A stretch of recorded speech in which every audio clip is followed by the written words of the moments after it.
Look, man, sports is it's a crazy thing in the sense that you're dealing with young people and you think you're prepared and you think you're ready to play, and then the bottom drops out. And it's very disappointing. I don't really have any answers other than, you look back at the first half. I mean, we had plenty of shots. We took one more shot than they did at halftime, by halftime. But when, shots don't fall, it can get to your confidence on the other end of the floor, which it shouldn't. Defense, there's no excuse to ever give up what we gave up offensively in the first half. So we've got to go find some answers, and we've got to do things better. But yeah, that was a long night.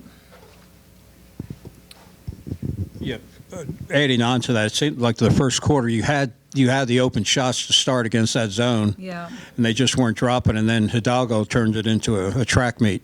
Well, we had some really bad live ball turnovers. I think she had 6 points quickly off of live ball turnovers, and then 6 more off of, so all of a sudden her points were just racking up. But that's a really good team. She's a really good player, young player, and it just went our night. Did you anticipate Notre Dame going zone early? And how was No, that actually, we did not. We did not anticipate that. But kudos to them to do something that mixes us up a little bit. Yeah. But we got plenty of looks. We still got looks. We're prepared to go against either one, but you got to knock those shots down.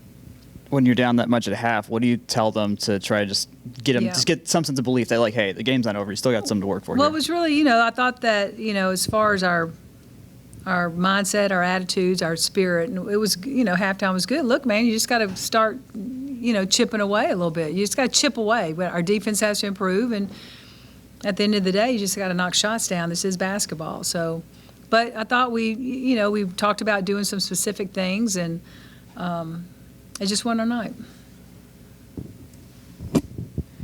Can you talk a little bit about the floor generals in this league? Last week it was Tanaya Latson, this week in Hidalgo. Yeah, there's some really good guards in this league.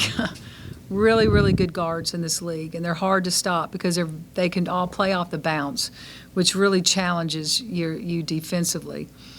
It's just one of the hardest things to guard in the sport of basketball. Somebody coming at you with the ball that has really outstanding ball handling skills and can shoot it, from a variety of ways and distances. So she's a good one. She's a good young point guard. It seemed like after you had those open looks early on, the girls sort of got away from taking those shots that they had, and they tried to dribble into the zone, and that's where you ran into the trouble. Yeah. Well, to start the game, we were really, I thought, settling for a lot of shots instead of moving the ball and attacking them. But then again, we started getting it inside, and we weren't finishing.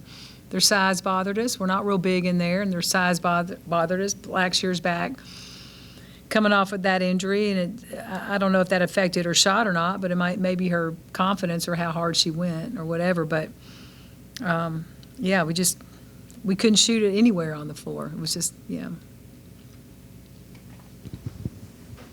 Is Notre Dame a deepest squad as you've faced thus far this year? You know what? This is the crazy thing. They've got players sitting on their bench that are hurt that are really, really good.